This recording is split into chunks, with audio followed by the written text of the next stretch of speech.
অন্যান্য উলামায়ে কেরামগণ উপস্থিত আছেন, জাতির শ্রেষ্ঠ সন্তান আইম্মায়ে মাসাজিদগণ, আইম্মায়ে মাদারিসগণ, আল্লাহ তাআলা সকল উলামায়ে কেরামদের হায়াতের মধ্যে ভরপুর বারাকা দান করেন, বলেন না আমিন।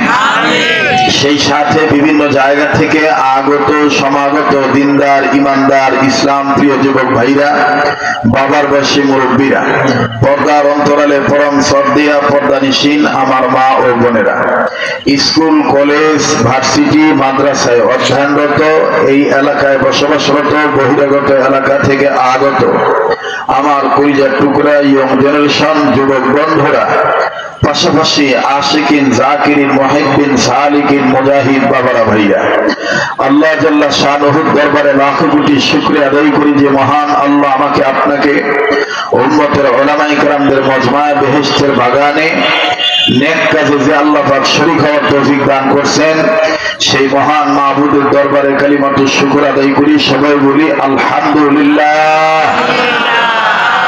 সর্বাগ্যের সবকিছু শুরুতে আমি জানতে চাই, প্রিয় বাবারা ভাইরা আমার, আপনারা সবাই কেমন আছেন?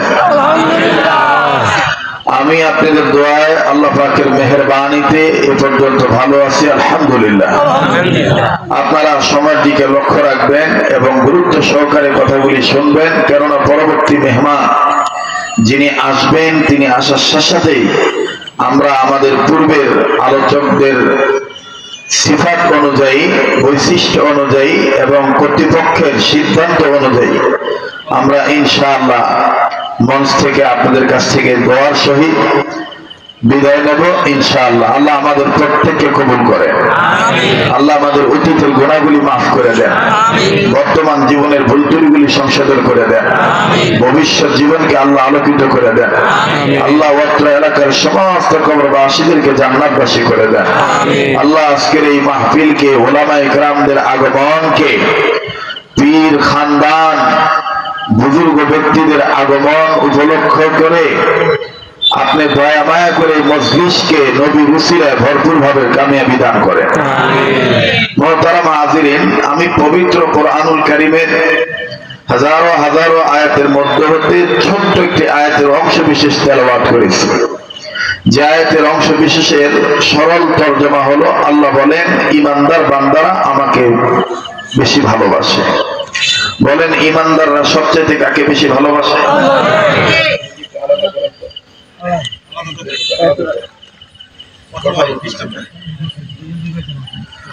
আমার বন্ধুগণ, আমার ভাইরা, ইমানদাররা সবচেয়ে বেশি ভালোবাসে কাকে? মানুষ যে কয়জন হয়েছেন, আওয়াজ দিতে কি কোনো ভয় আছে? এখনো কি আর ওই দিন আছে যে ইসলামের পক্ষে উর্বরতার কথা বলতে গেলে বর্বরতার নাস্তিকদের পক্ষ হইতে বর্বর হামলা আসার সংখ্যা আছে নাকি? এত আস্তে কথা বলতেছেন। বলেন আমরা ইমানদাররা, মুমিনগণ, ইমানদারগণ সবচাইতে বেশি কাকে ভালোবাসে? আল্লাহকে ভালোবাসে। এই ভালোবাসার মধ্যে যদি কালিমা থাকে, দাগ থাকে, তাহলে ভালোবাসায় ভেজাল আছে, ঠিক কিনা বলেন? যেমন আপনারা অনেকেই জানেন, আমাদের বাংলাদেশের গভর্নমেন্ট অনুমোদিত আমরা যে কোনো চিজ বস্তু ক্রয় করতে গেলে, তরি তরকারি পোশাকাদি যা আছে ক্রয় করতে গেলে, বিক্রয় করতে গেলে বাংলাদেশের সরকারের ঘোষণা অনুযায়ী আমাদের দেশীয় ভাষা মুদ্রা ব্যবহার করতে হয়। কি ব্যবহার করতে হয়? টাকা। বলেন না, আবার বলেন মুদ্রা, যেটাকে আমরা বোঝার জন্য চলমিল আঞ্চলিক ভাষা প্রয়োগ করে বলি টাকা পয়সা। টাকা এবং পয়সা আপনারা দেখছেন কিনা জানি না, 2 টাকার রেজকি পয়সা, 1 টাকার রেজকি পয়সা, 5 টাকার রেজকি পয়সা আছে না? একটু হানা বলবেন, আছে না? পয়সা এক পিঠে দেখবেন ছাপ আছে, মানুষের ছাপ, আর এক পিঠে আছে শাপলা। বলেন কি? পয়সার এক পিঠে ছাপ আছে, কিসের ছাপ? মানুষের। মানুষের। আর এক পিঠে শাপলা। আচ্ছা, একটু আপনারা সাধারণ জ্ঞান দিয়ে আমার কথা বুঝে উত্তর দিয়ে বলেন তো দেখি, 2 পিঠেই যদি মানুষের ছাপ থাকে, তাহলে পয়সাটা কি চলবে নাকি চলবে না? চলবে না, চলবে না। এটা অচল পয়সা। এটা কি পয়সা? অচল পয়সা। অচল পয়সা। আবার যদি দুই পিঠে শাপলা থাকে তাহলেও চলবে না, ঠিক কিনা বলে? ঠিক তদ্রুপ আমার ভাইরা, গোটা পৃথিবীতে আমাদের মাওলানা শহীদুল ইসলাম সিদ্দিকী সাহেব উনি সূরাতুল হজের ১ম নম্বর আয়াত তেলাওয়াত করেছেন এবং সেই আয়াতের লক্ষ্যে উনি আলোচনা করতে চেয়েছিলেন। সময়ের স্বল্পতার কারণে শর্ট করে আপনাদের জন্য অতি সহসায় বোধগম্য হয় উনি ইতি টেনে চলে গিয়েছেন। আমার বন্ধুগণ, পৃথিবীতে মানুষ, সবাই মানুষ, কিন্তু এই মানুষদের মধ্যে দুই গ্রুপ আছে। একটা গ্রুপ হইল মুমিন, আর একটা গ্রুপ হইল কাফের। বলেন গ্রুপ কয়টা? একটা গ্রুপ মুমিন, আর একটা গ্রুপ কাফের। কিন্তু কোরআন নাজিলের সময় আল্লাহ জাল্লা শানুহু তাবারাক ওয়া তাআলা তিনি 3 শ্রেণী মানুষ বলে দিয়েছেন। 3টি সূরা আল্লাহ নাজিল করছেন, সূরাতুল মুমিনুন, সূরাতুল কাফিরুন, সূরাতুল মুনাফিকুন। কয়টা সূরা? 3টা। মানুষ কয় প্রকার? না না, মানুষ কয় প্রকার? 2 প্রকার। আর সূরা নাজিল করছে আল্লাহ কয়টা? 3টা নাজিল করছেন, সূরা মুমিনুন, সূরা কাফিরুন, সূরা মুনাফিকুন। এখন বলবেন যে হুজুর তাইলে এই কাফেরও পাইলাম, মুমিনও পাইলাম, মুনাফিকরা কি চলে গেছে নাকি? না, যায় না। আমার বন্ধুগণ, আমার ভাইরা, আমার বাবাজিরা, আপনারা জানেন যে মসজিদের ভিতরে মুসল্লিরা থাকে, সবাই কিন্তু মুসল্লি থাকে না। বিশেষ করে বরিশাল শহর বন্দর, পটুয়াখালী শহরে অনেক মসজিদে মুমিন বেশে নামাজ পড়ে জুতা চোর, কথা কয় না। যারা আস্তে কথা কইব মনে করবেন সম্ভবত বিদ্যে ভেজাল আছে। মুমিন বেশে নামাজ পড়ে জুতা চোর, মুমিন বেশে নামাজ পড়ে জুতা চোর। মুসল্লি বেশে এটা দেখলে মনে হবে মুসল্লি, কিন্তু আসলে জুতা চোর।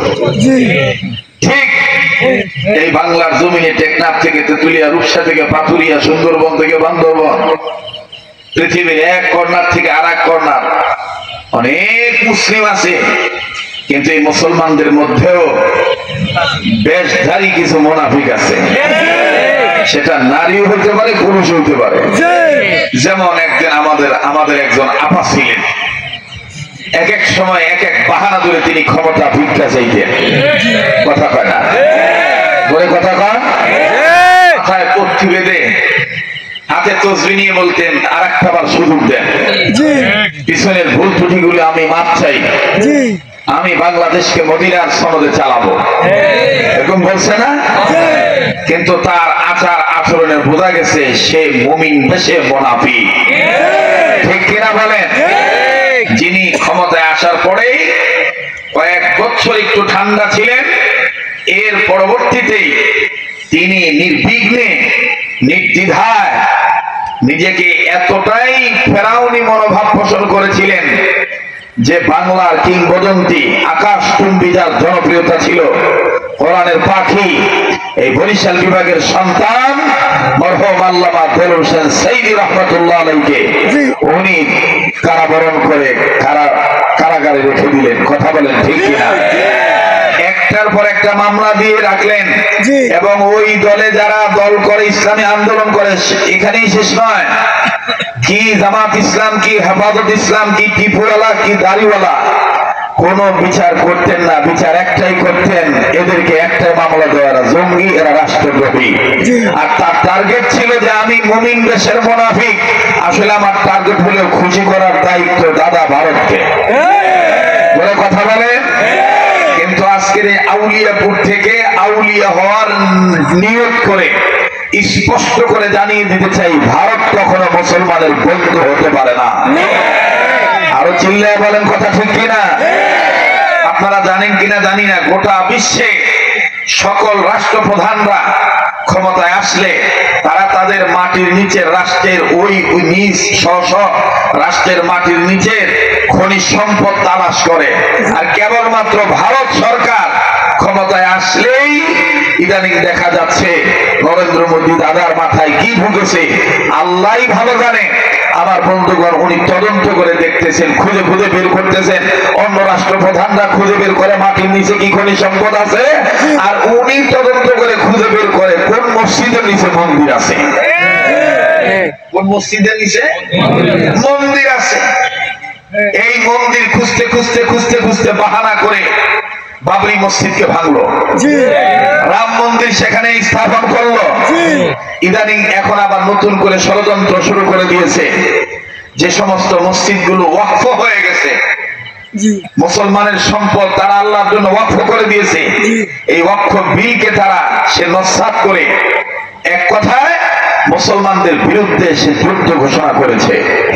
সেই ভারতের পক্ষপাতিত্ব অবলম্বন করে ওলামায়ে কেরামদেরকে বছরের পর বছর, আমার বন্ধুগণ মাসের পরের মাস, দিনের পরের দিন আটকা দিয়ে রেখেছিল সে মুনাফিক মার্কা মহিলাটা। ঠিক কিনা বলে? কিন্তু আজকে আমরা বলতে চাই, ক্ষমতায় কে যাবেন আর কে যাবেন না এটা যার যার ব্যক্তিগত এখতিয়ার। বাংলাদেশ ওলামায়ে কেরামের দেশ, এদেশ ফুরফুরার জমিন, এদেশ জনপুরীর জমিন, এদেশ শশিনার জমিন, এদেশ চরমনার জমিন, এদেশ ইসলামী আন্দোলন কর্মেওয়ালা উর্বর মুজাহিদদের জমিন। এই দেশে যারা ক্ষমতায় যাবেন, যারা ক্ষমতায় থাকবেন, যারা রাজনীতি করবেন, ইসলামকে মাইনাস করে কোন সিদ্ধান্ত নিলে সে সিদ্ধান্ত, সেই স্বপ্ন বাস্তবায়ন হবে না। স্বপ্ন দুঃস্বপ্ন থেকে যাবে, কখনো স্বপ্ন বাস্তবায়ন হবে না। আমার বন্ধুগণ, আমার ভাইরা, সময় খুব কম, কারণ কখন যেন পরবর্তী মেহমান চলে আসে। এজন্য আমার ভাইরা মাঝখানে যারা থাকে তাদের একটু দ্বিধাদ্বন্দ্বে চিন্তার মধ্যে পড়ে যেতে হয়। ঠিক কিনা বলে? তো যাই হোক, যতটুকুন সময় পাই এতটুকুন সময়ের মধ্যে আল্লাহ যেন সহি কথাগুলো বলার তৌফিক দান করে। আজকে ডক্টর এনায়েতুল্লাহ আব্বাসী সাহেবের কাছ থেকে আপনারা তাকে ওয়াদা দিবেন, তিনি যখন ওয়াদা দিবেন খাতমে নবুয়তের পক্ষে আমরা কারা কারা, আমরা সবাই বলবো আমরা খাতমে নবুয়তের পক্ষে।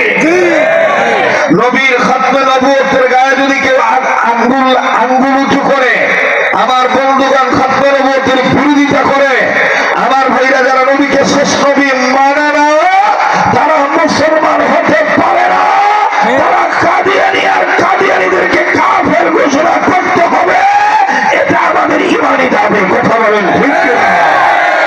এটার সাথে আমরা একমত না দ্বিমত? একমত না দ্বিমত? আমার ভাইরা, আল্লাহ তাআলা আমাদের সবাইকে কবুল করে। আবার বলুন আমিন। তাহলে পয়সার এক পিঠে মানুষ আর এক পিঠে শাপলা, তাহলেই পয়সাটা পয়সা থাকবে, টাকাটা টাকা থাকবে, মুদ্রাটা মুদ্রা থাকবে। কিন্তু পয়সার এক পিঠে যদি মানুষ থাকে, অপর পিঠেও যদি মানুষ থাকে, তাহলে এটা পয়সা না, এটা পয়সা নামক একটা ঘাবলার পয়সা। এটা পয়সা নামক একটা কি ঘাবলার পয়সা। আমি আপনি ভালোবাসি সবচাইতে কাকে? আল্লাহকে, আল্লাহ রাসূলকে। এই কথা বলেছেন কে? আল্লাহ বলেন, যারা আমাকে ভালোবাসতে চাও তারা আমার রাসূলকে অনুসরণ করো। সুবহানাল্লাহ বলে। রাসূলকে অনুসরণ করলেই, আল্লাহ রাসূলকে নকল করলেই, আল্লাহ রাসূলের ইত্তেবা করলেই আল্লাহকে পাওয়া যাবে। ঠিক কিনা বলে?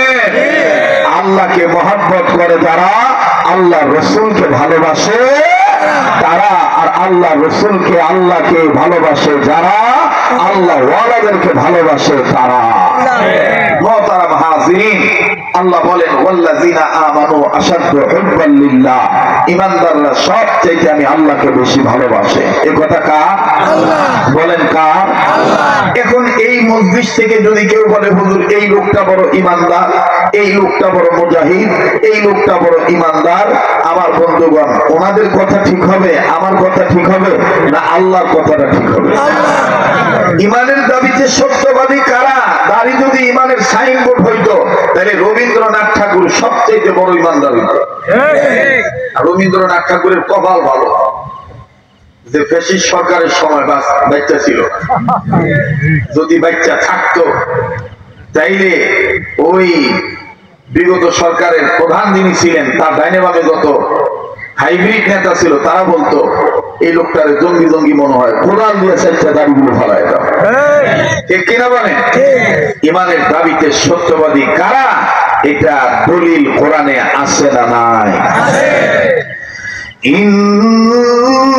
ইন্নামাল মুমিনুনা আল্লাযীনা আমানু বিল্লাহি ওয়া রাসূলিহি থুম্মা লাম ইয়ারতাবু।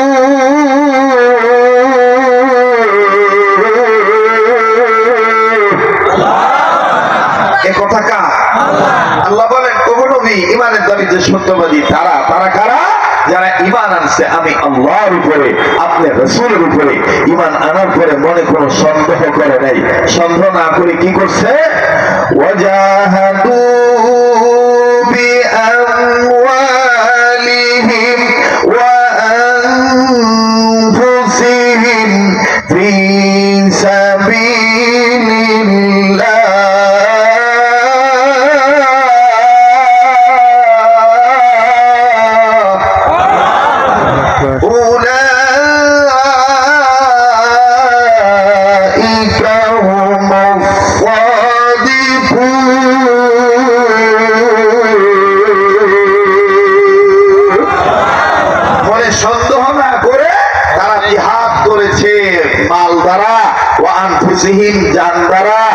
সাবিলিল্লাহ। আমি আল্লাহর রাস্তায় আমি রব বলে দিলাম, উলাইকা হুমুস সাদিকুন, এরাই ইমানের দাবিতে সত্যবাদী। কথাটা কার? বলেন না কার? তাহলে আমি আপনি সবচেয়ে বেশি ভালোবাসি কাকে? বলেন না কাকে? আমরা মানুষ ছোট, আমরা মানুষ নগণ্য, কিন্তু তিনি আমাদের জন্য দাতা অনন্য। আমি মানুষ হতে পারি অতি নগণ্য, আমি মানুষ হতে পারি অতি নগণ্য, যাকে আমি ভালোবাসি তিনি অতি অনন্য। আমি মানুষ হতে পারি অতি নগণ্য। এই কথাটা কি একটু বলা যাবে? বলা যাবে? এটা কি বেদাতি কথা? এটা কি শিরকি কথা? একটু জবানটা খুলেন না, এটা জবানটা খুললে দেখবেন ইমানি স্পিড পাবে। ঠিক কিনা বলেন? আমি মানুষ হতে পারি অতি নগণ্য, আমি মানুষ হতে পারি অতি নগণ্য, যাকে আমি ভালোবাসি তিনি অতি অনন্য। আমি মানুষ হতে পারি অতি নগণ্য। বলেন, আমি মানুষ হতে পারি অতি নগণ্য, যাকে আমি ভালোবাসি তিনি অতি অনন্য। আমি মানুষ হতে পারি অতি নগণ্য। নারায়ে তাকবীর, আল্লাহু আকবার, নারায়ে তাকবীর, আল্লাহু আকবার। আল কোরআনের আলো ঘরে ঘরে জ্বালো, আল হাদিসের আলো ঘরে ঘরে জ্বালো। কোরআন হাদিস যেখানে আমরা আছি সেখানে, আলেম ওলামা যেখানে আমরা আছি সেখানে। আবার বলেন তো দেখি, সবচেয়ে বেশি ভালোবাসবো কাকে? মুসলমান ভাইরা আমার বন্ধুগণ, আল্লাহকে যদি আমি আপনি সবচেয়ে বেশি ভালোবাসি, রব বলেন তোমরা আমাকে যদি পেতে চাও, তোমরা যদি আমাকে ভালোবাসতে চাও, তাহলে তোমরা আমার নবী মুহাম্মদ সাল্লাল্লাহু আলাইহি সাল্লামকে অনুসরণ করো, আমার নবীকে তোমরা ভালোবাসো। নবীকে যারা ভালোবাসবে তারা গুনাহ থেকে মাফ পেয়ে যাবে, তারা জান্নাত পেয়ে যাবে। আওয়াজ দিয়ে বলেন না সুবহানাল্লাহ।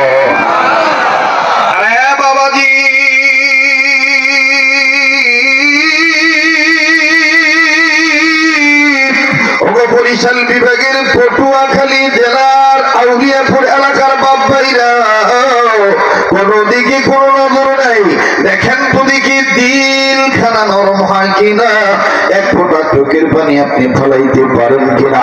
ভালোবাসা কাকে বলেন দেখেন বন্ধু, আমার আগের পূর্ববর্তী বক্তাগণ প্রেক্ষাপট নিয়ে ইমান ইমারতের অতন্ত্র প্রহরী হইয়া বাংলার জেন্দা শাহজালালের ভূমিকা পালন করে অল্প সময়ে স্বল্প কথা বলে গরম হুঙ্কার দিয়ে গেছেন। গরম হুঙ্কার ইসলামী আন্দোলনের উর্বর জমিনে বর্বরতাকে দাফন করার জন্য। কথা বলেন ঠিক না? আমার ভাইরা, আমার বন্ধুরি,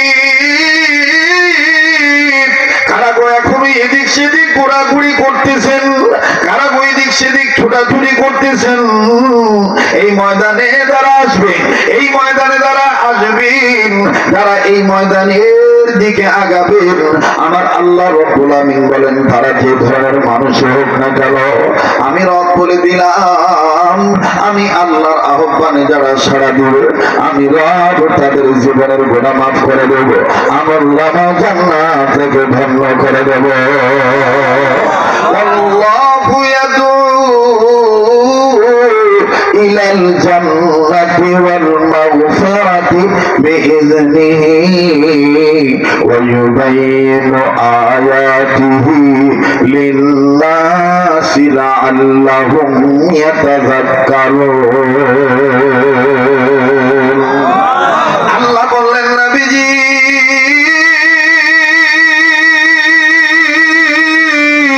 মানুষ রূপে যারা জন্ম নিয়েছে, এই মানুষগুলি যদি আমার আহ্বানে সাড়া দেয়, আমি আল্লাহ পাক তাদের জীবনের গুনাহ মাফ করে দিব। আমলনামায় আমি আল্লাহ রব্বুল আমিন জান্নাত থেকে ধন্য করে দেব। আমি মানুষ হতে পারি অতি নগণ্য, সবাই এইটাই, আমি মানুষ হতে পারি অতি নগণ্য, যাকে ভালোবাসি তিনি অতি অনন্য। ঠিক না? আমি মানুষ হতে পারি অতি নগণ্য, যাকে আমি ভালোবাসি তিনি অতি অনন্য, আমি মানুষ হতে পারি অতি নগণ্য। নারায়ে তাকবীর। আমার ভাইরা, আমি আপনাদের কাছে দোয়া চাই, আমার দিকে তাকাইলে ঠকবেন না। আমি কয়েকদিন আগে সোনার মদিনা থেকে আসছি, রমজান মাস, পুরা রমজান মাস মদিনাতে ছিলাম, মক্কায় ছিলাম, রিয়াদেও গিয়েছিলাম সফরে। আমার ভাইরা, আমার বন্ধুরা, যে হাতটা দিয়ে বারবার কাবা ধরি, যে হাতটা আল্লাহ ওয়ালাদের সাথে লাগানো, আমার বাবাজিরা, মুহতারাম হাজিরিন, আমি আপনাদের জন্য কাবা ধরে দোয়া করেছি, আরো দোয়া করব। উম্মতের উলামায়ে কেরামগণ আসবেন ধারাবাহিকভাবে, তাদের আলোচনা আমরা শুনবো ইনশাআল্লাহ। কষ্ট হচ্ছে আপনাদের? অসন্তুষ্ট? বেজার হচ্ছেন? একটু খেয়াল করেন আমার দিকে, একটু তাকান, মনোযোগী হয়ে যান। আমি আপনি সবচেয়ে বেশি ভালোবাসি কাকে? যুবক ভাইরা বলো, কাকে? আল্লাহকে ভালোবাসি। আর আল্লাহকে যখন আপনি নিরঙ্কুশ ভাবে রাসূলের আদর্শ বাস্তবায়ন করার লক্ষ্যে যখন ভালোবাসতে যাবেন, তখন ওই হাজারো বাধা প্রতিবন্ধকতা আসতে পারে, এটা স্বাভাবিক।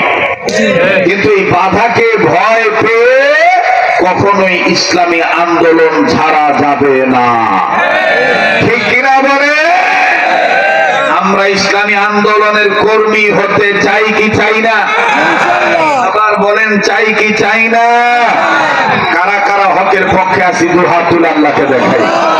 নারায়ে তাকবীর, নারায়ে তাকবীর।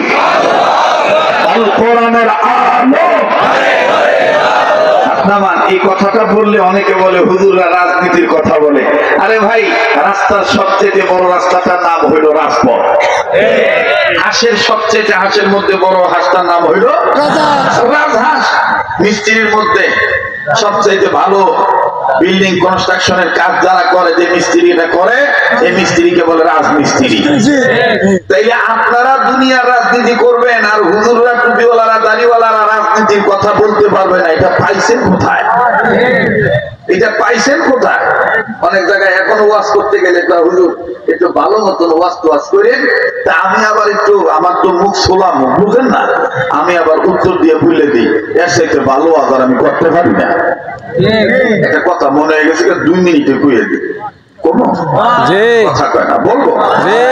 এই মাঠটা কি আমি নতুন নাকি? এই মাঠের সাথে মানুষের সাথে আমার একটা পরিচয় আছে না?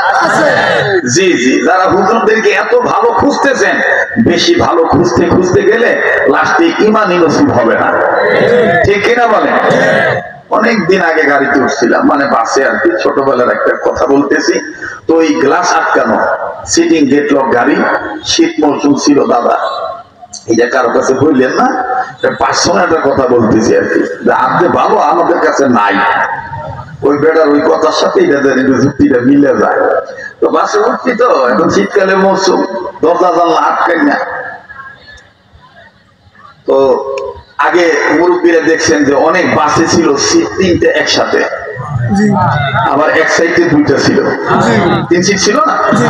তো আমি 3 সিটের কর্নারে বসেছি, আর আমার পাশে যে 2 ভদ্রলোক বসেছে, এক ভদ্রলোক মনে রাত্রে যে কি খানা খাদ্য খাইছে হজম হয় না, কথা বুঝতে পারছি। তো ওই কর্নারের লোকটা মনে করেন নিচে দিয়ে ছাড়ছে বাতাস, যখন বাতাস ছাড়ছে, শীত মৌসুমের অবস্থা বোঝেনি তো, একবারে বিচ্ছিরি অবস্থা, নাক মুখ ধুলে শেষ। এখন ওই মাঝখানের লোকটা আবার খুব শিক্ষিত ছিল, উনি আবার বলতেছে, দাদা কাজটা ভালো হলো না। কথা বুঝতেছেন আপনারা? কয় দাদা কাজটা ভালো হলো না। কর্নারের লোক মনে করছে যে আমাকে এভাবে বায়ু ছাড়াটা ঠিক হয় না, ওনার মনে হয় পছন্দ হয় না, যাকে আমি আরেকটু ভালো করে ছাড়বো। আরে ভাই,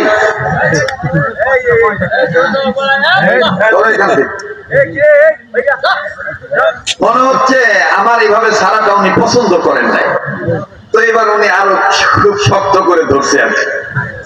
তো বড় বাস্তব ভাই, স্পিড ব্রেকার যখন আইছে, তো সাইকেল সুপার যাই ধরছে, আবার বাইরে হয়ে গেছে। যখন বাইরে হয়ে গেছে, তখন ওই লোকটা আবার বলতেছে, কাজটা ভালো হচ্ছে না দাদা। এই লোক বলতেছে, সর্বনাশ, এখনো ভালো হয় না, এখনো ভালো হয় না। খুব গোছায় নিচ্ছে নিজে, যখন গোছায় নিছে এখন আর ছাড়া যাবে না। কিন্তু ওই বাস যখন আপডাউন উঁচা জায়গার থেকে নিচু জায়গার দিকে যায়, ওর পেটের ভিতরে বাতাস আর বাড়তে পারে না, করে আওয়াজ দিচ্ছে সাইডে। যখন সোরা দিছে, মানে সোরা বাতাস ছাড়ছে, ওরে বিশ্রী গন্ধ। কথা বললেন নাই? এই লোক মাঝখানের লোক